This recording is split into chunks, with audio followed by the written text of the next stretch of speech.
आखिर क्यों मनाया जाता है तुलसी विवाह? चलिए आज यही जानते हैं। जलंधर नाम के एक असुर का जन्म भगवान शिव की तीसरी आंख की ऊर्जा से हुआ था। समुद्र के देवता वरुण ने उसका पालन पोषण किया था। जलंधर ने ऋषि शुक्राचार्य से शिक्षा प्राप्त की थी, जो देवताओं के सख्त खिलाफ थे। जलंधर ने वरुण से देवताओं और राक्षसों के बीच युद्ध की कहानियां सुनी थी। वो देवताओं के पास मौजूद शक्ति को जानता था। इस वजह से वह शुक्राचार्य के विचारों के विरुद्ध था और इस लड़ाई में कोई हिस्सा नहीं लेना चाहता था।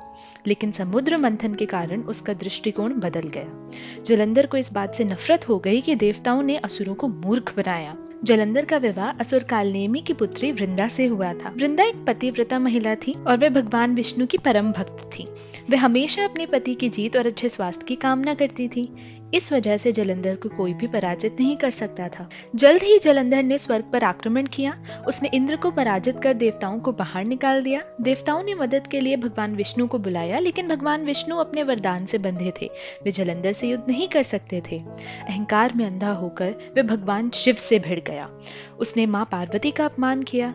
भगवान विष्णु जानते थे कि वृंदा के साथ जलंधर अजेय था, इसलिए उन्होंने भ्रम पैदा किया कि जलंधर की मृत्यु शिव के हाथों हुई है। यह समाचार जैसे ही वृंदा को मिला, वे सुध खोकर सिर्फ भगवान विष्णु का नाम जपती रहीं। तब भगवान विष्णु ने जलंधर का रूप धारण किया, उसके सामने खड़े हो गए और उसे बताया कि वे अभी भी जीवित हैं। राहत पाकर वृंदा उनके पास दौड़ी और उन्हें गले लगा लिया।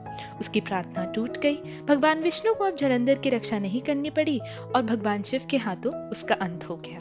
जब वृंदा को यह बात पता चली तो उसने भगवान विष्णु को पत्थर बन जाने का श्राप दे दिया और कहा कि उनकी पत्नी को भी छल से उनसे छीन लिया जाएगा, और ये कहकर वह अग्नि में प्रवेश कर गई। वहां उनकी राख से एक पौधा उगाया जिसका नाम पड़ा तुलसी, क्योंकि भगवान शिव ने वृंदा के श्राप को स्वीकार कर लिया था और कहा था कि तुम पृथ्वी पर पौधे व नदी के रूप में हमेशा रहोगी।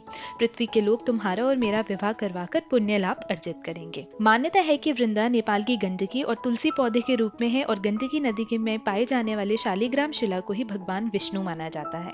हर साल धर्म में आस्था रखने वाले लोग देव उठनी एकादशी पर तुलसी शालिग्राम विवाह का धर्म लाभ लेते हैं। ऐसी मान्यता है कि तुलसी विवाह के संकल्प और उसे पूरा करने से व्यक्ति सुखी और समृद्ध होता है। तो है ना दिलचस्प कहानी।